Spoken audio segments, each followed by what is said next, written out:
Welcome to ETF Market Insights, the ultimate destination for Canadian DIY investors eager for the latest on ETFs and the economy. Join us every week for timely insights and actionable strategies, all brought to you by BMO ETFs and our experienced panelists. Don't forget to subscribe, and let's jump right into today's episode. Gold, well, it's been in the spotlight this year, and direct investors, you guys have all been paying attention. With prices climbing and headlines about gold buzzing, the big question that's on everyone's minds right now is just how high can gold go? Could we really see it hit that elusive $4,500 an ounce on the spot price? Joining us to answer that question is Bipan Rai. Bipan is the head of ETF and alternative strategy at BMO ETFs. He's here to share his insights on where gold might be headed over the next 6 months and what investors should be watching for. A reminder before we jump in, today Bipan and I aren't providing you any investment advice or investment recommendations. Today's episode is investment education to help you guide your own investment decisions. Bipan, it's so great to have you here. Let's just jump right into it. Well, gold, it's been on an absolute tear. Can you give us an update on the spot price currently? Well, thank you, Danielle. And it's a pleasure of mine to be on this recording. And I mean, certainly when we're talking about important topics du jour insofar as the market is concerned, I mean, it's hard to really escape from, some of the things that we're seeing play out in terms of the gold market. Currently, we're sitting here. This is October the 15th when we're recording this. And I think it's extremely important that I mention the date because the price of gold might have shifted materially by the time we record this by the time most of our audience has seen this video. And right now, the spot price for gold is just below 4,200. Now, that's quite a dramatic change from where we were a month ago. And again, we could talk a little bit about some of the factors that have been driving this latest leg higher in the price of gold.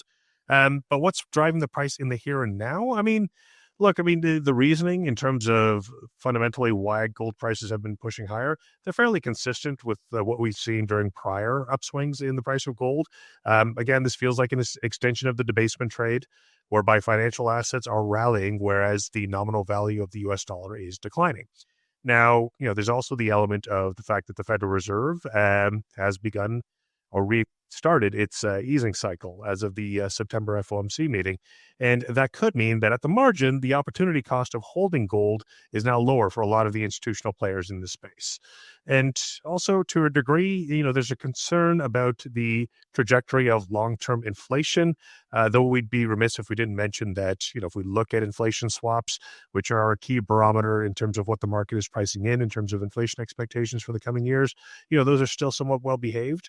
But nonetheless, there is a more palpable sense that inflation, at least at the very over the near term, will start to move higher, and that is that could be something that is sort of lending a supporting hand to the way that gold prices have been moving. But from a flow perspective, and I think this is especially important to take note of, is the fact that one notable difference about this rally relative to what we've seen in prior years is the fact that total known ETF holdings of gold across the global landscape have increased. Whereas, between the periods of 2020 to 2022, they're actively going lower. So again, this does speak to the increased demand from the retail and institutional space to get to allocate more towards gold within their portfolios. That's a great point. Investors have more options to access gold, especially bullion, and we're going to get to that in a second. But it's not easy to go buy gold bars. But with ETFs, investors can do this at home. They can access gold, physical gold, add it to their investment portfolios. So investors, they have their sights on this elusive $4,500 an ounce. That's the spot price. That's the next threshold we're looking at, or gold investors are looking at breaking through. What are the odds that this is going to happen in the short term? Are we going to see gold investors popping champagne soon at that $4,500 mark? I mean, they should be popping champagne already if they haven't. Look, about a week ago, we took a look at, what are the odds in terms of gold reaching 4,500 by the middle of 2026. And, really, it depends on what we're talking about when we say reach 4,500. Do we mean that gold prices rally, touch 4,500, and then, whatever happens after that doesn't really matter because we've hit that 4,500 target? Or do we really mean, is gold going to be above 4,500 by the time we're at the middle point of 2026? So we have to make that characterization fairly obvious. Now, if it's a one-time hit, according to the options market, the odds as of a week ago were just north of 50%. But, if I've got my Bloomberg in front of me, if I price that option up now, I mean, the odds of a one-time touch to 4,500 by the middle point of next year is now close to 80%. So we've shifted from 50% to 80% in terms of whether or not gold is going to hit that 4,500 mark. So, my answer to you would be yes, there's a very good chance we're going to hit that 4,500 mark over the course of the coming months, and certainly before that midpoint of 2026 timeframe that we had sketched out in our research. Now, what are the odds that gold is going to be above 4,500 at the midpoint of next year? Well, so those odds have increased from, say, 30% now closer to 40%, right? So, I mean, again, the odds, have moved higher, and that's reflective of the fact that gold prices have moved higher substantially over the last little while. Now, we've moved from, say, an aggressive target of 4,500 by the midpoint of next year. That looks more and more conservative now. Right. So again, the confidence is fairly quite high in terms of gold hitting that target over the course of the coming months. And certainly, we are due for a pullback. My sort of recommendation would be that if we do get that pullback, we're likely to see a lot of players in the space buying on those dips. And I think that's probably the right move given the circumstances. So 80% chance as of today, the day that we're recording, October 15th, that gold will hit that $4,500 threshold within the next 6 months. Those are pretty good odds. Of course, that can change pretty quick with what's going on in the macroeconomic environment, spot price. So Bipan, that's a really tactical way of looking at things. Investors tuning in, hearing about the odds and the options market and how they can put their money to play with those types of odds that gold will continue its run. But what if I'm a direct investor, a do-it-yourself investor who doesn't want to give into the hype? I'm aware that the gold market isn't like a broad market index that's always ticking up. It's much more cyclical, up and down. What is the rational investment case for holding gold in our investment accounts? What are some of the benefits that gold can bring? It's a good question. And, look, the way I look at gold is less of a cyclical investment and more of a sort of long-term, let's call it diversifier. Because I think ultimately that is the value, one of the values of holding gold in your portfolio, what it brings. I mean, certainly there's a case to be made that, there's an element of gold retaining its store value, especially in cases where inflation is higher than normal. And you can make a reasonably sound case that we are heading into this environment right now. In that sort of circumstance, it absolutely makes sense to allocate at least a small portion of your portfolio to holding something like gold, which has a long track record of maintaining its value. And again, if you don't believe me, just chart, or look at a chart between the spot price of gold versus the S&P 500 since the turn of the century. And you'll get a good sense of really, how well gold has managed to hold its value throughout the different cyclical backdrops that we've been through. Also, I mean, I kind of mentioned this earlier, but gold traditionally has been known to be a great inflation hedge. And again, we don't see that characteristic going away anytime soon. I mean, it's not just reflective of, what we've been accustomed to over the past couple of decades. This is based on thousands and thousands of years of empirical observations that we've seen.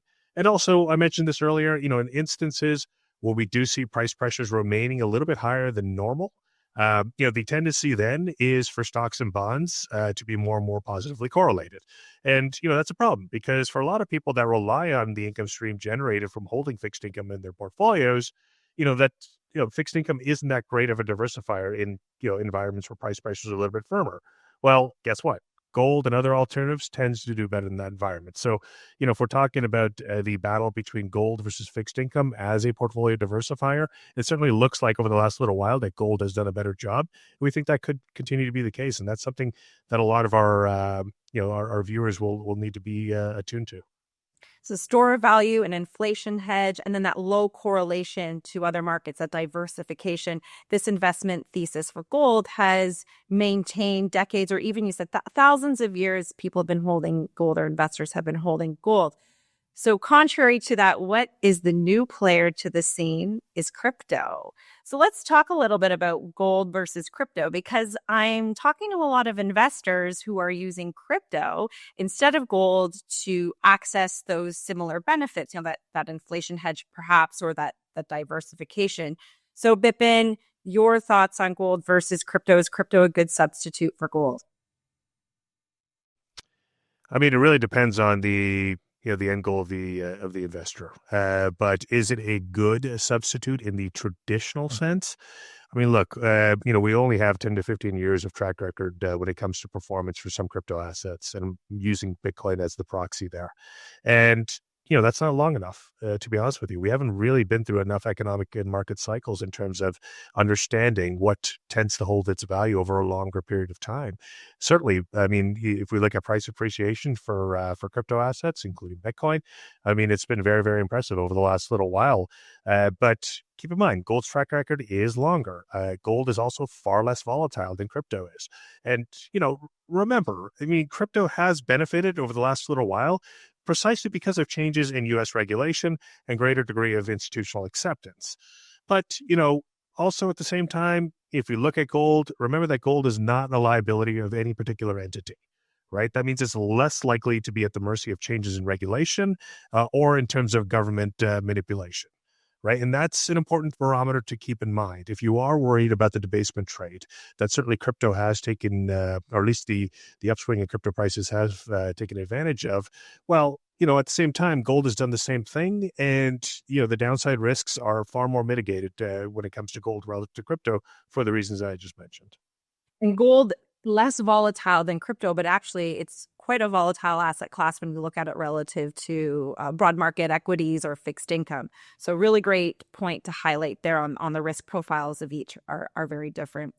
When investors want to add gold to their investment accounts, there's two ways they can play this. So they can look to add gold companies. These are gold equities, and these companies benefit from rising spot price, or they can buy bullion, which is physical gold.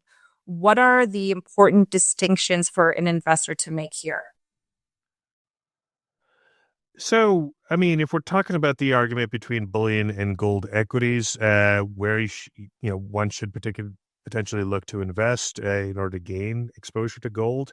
I mean, remember that if we're looking at gold bullion, that gives you exposure to the price of gold in a more direct manner, right? So this is considered the gold bullion. Gives you exposure to that safe haven and allows you to participate in that, right? So, I mean, we mentioned volatility earlier. Remember that when volatility in the cross-asset space rises, gold tends to do reasonably well during those periods as well, right? So that's quite different than volatility for other assets. And I think that's a powerful driver for bullion when we're looking at that relative to gold or at least exposure to gold by the equities space. And also remember that if you're invested in gold bullion, you don't have counterparty risk as you own the metal directly through a fund potentially. And also it's great for inflation hedging and wealth protection as we've discussed over the course of this video. But, if we're talking about gold equities, these are shares of companies that are involved in gold mining, exploration, or production. So it's a bit more indirect, and it also means that investors are subject to a bit more risk in the form of operational, management, and or geopolitical risk of the firms themselves. And so for that reason, because you are taking on additional risks, it can be a little bit more volatile. But it also means that, during periods of gold prices rallying, typically the mining stocks tend to do better. And we've seen that certainly or at least a display of that so far this year. Right. The gold miners have a little bit of a different risk profile. I describe it a more leveraged play on the gold market because these are companies, the miners have some debt on their balance sheets. And then, You can look at physical gold, actually owning the gold bullion, both accessible via an ETF. Something like a ZGD has a basket of gold companies, or ZGLD, where you actually get access to gold bars down in the BMO vault, King and Bay. Pretty cool option for investors who want to get gold, physical gold in their portfolio. So what about income investors, Bipan? The big criticism for not investing in gold for many investors are that it doesn't pay dividends. It doesn't give any income like fixed income and equity do. How can income investors get in on this trade? So it's a good point. I mean, one of the frequent criticisms about gold is the fact that, the cost of carry can be high sometimes. And at the same time, it doesn't really provide you a stream of income as an offset. Well, one of the nifty things we've done here at BMO is, come up with this really, let's call it innovative idea in the form of the BMO Covered Call Spread Gold Bullion ETF, or ZWGD. Now, the cool thing about this is that we're basically selling a covered call spread. So we're selling the front part of the near strike and buying back a call further out, and basically harnessing that premium as sort of a yield offset. So it is tax efficient at the same time. It also allows you to participate one-to-one with the movement of the price of gold below the first strike and also above the second strike. So there is a bit of an offset in between those two legs. But what it does do is give you participation to the price of gold while at the same time generating a stream of income. I mean, you could argue that if you are worried about the price of gold, especially given the fact that it does appear to be overbought in the near term, this could be an effective product to help offset that at the same time. So again, we've created this product for those investors that do like the appeal of having gold in their portfolio, are a little bit worried about where we are in terms of price action and how overbought it might be, but at the same time need that diversification and also that income generation aspect of it as well. So again, this has been a popular product of ours. I'm certainly a big fan of it. And, the closer and closer we get to 4,500, and if you think that's going to be the level that we top out at, this is a product that makes more and more sense. It could be, a viable alternative to one of our other products, which you mentioned earlier, Danielle, which is the ZGLD, or the BMO Gold Bullion ETF. Great. Thank you for giving us all the insights on that ETF, Bipan. Well, sounds like gold has a lot more coming for it. I'm going to sit here with my popcorn, maybe my champagne, and see if it hits 4,500 an ounce and maybe even higher. Who knows? Stay tuned for ETF Market Insights. And thanks, Bipan, for joining us. We will see you next week. Thank you for tuning in to this week's episode of ETF Market Insights. Don't forget to hit that subscribe button and sign up for alerts so you never miss our latest content. For more insights and to keep the conversation going, visit us at etfmarketinsights.com. Join our mailing list and explore a wealth of resources and tools designed just for ETF investors. Until next time, stay informed and empowered in your investing journey. This session is for informational purposes only. Any reference to a particular company or product is for illustrative purposes only and should not be considered as investment advice or a recommendation to buy or sell. Particular investment and/or trading strategies should be evaluated relative to the individual's investment objectives, and professional advice should be obtained with respect to your unique circumstances.